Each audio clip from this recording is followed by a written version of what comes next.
Hello বন্ধুরা, welcome our channel আশীর্বাদ রান্নাঘর। তো চলে এসেছি আবারও একটা নতুন রেসিপি নিয়ে তোমাদের সামনে।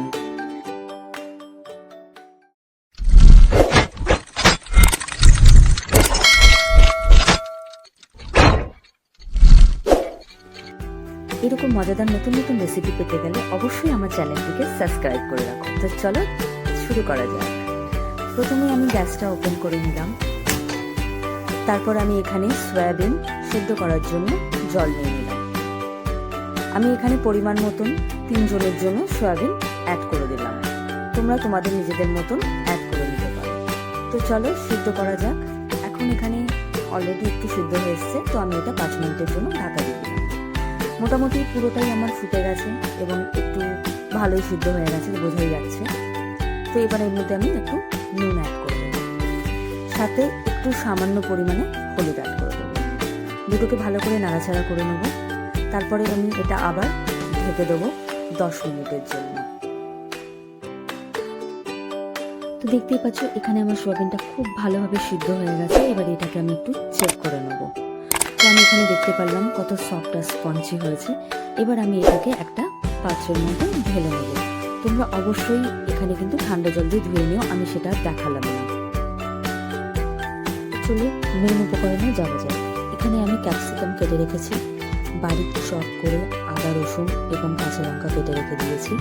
তারপরে এখানে আমি টমেটো কুচি করেছি, টমেটোটা অপশনাল, তোমরা না চাইলে নাও দিতে পারো। তারপরে এখানে ধনে পাতা কেটেছি এবং 2 রকমের পেঁয়াজ কেটেছি, একটা খুবই ছোট ছোট সাইজের আর একটা একটু মিডিয়াম সাইজের, যেটা মেন। তো আমি এখানে একটা ডিমও রেখে দিয়েছি, সাথে এখানে ম্যারিনেট করার জন্য স্টার্ট করে দিয়েছি।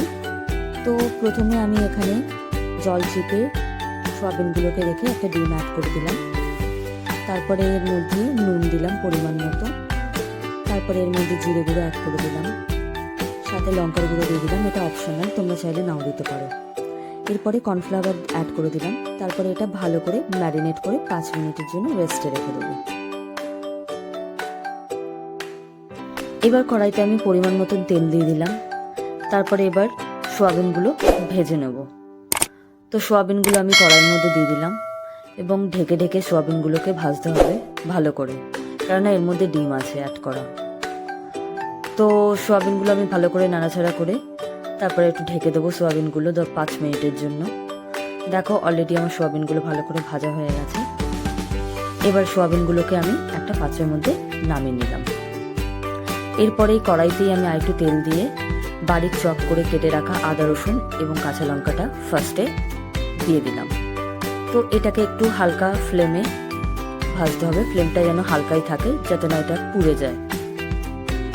তো এরপরে আমি এর মধ্যে অ্যাড করে দেবো টমেটো কুচি আর পেঁয়াজ কুচি। তো পেঁয়াজ কুচিটা ফার্স্টে অ্যাড করলাম, দেন তারপরে আমি লাল লাল করে ভেজে নিলাম। এদিকে একটা পাত্রের মধ্যে আমি সোয়া সস আর ভিনিগার দুটোকে ভালো করে মিক্স করে নেব। তো অলরেডি 1 চামচ ভিনিগার দিয়েছি এবং 1 চামচের মতন সোয়া সস দিয়েছি, দুটোকে ভালো করে মিক্স করে নিচ্ছি। এরপরে আমি এখানে আরেকটা জিনিস অ্যাড করলাম, সেটা হচ্ছে কি যে টমেটো সস।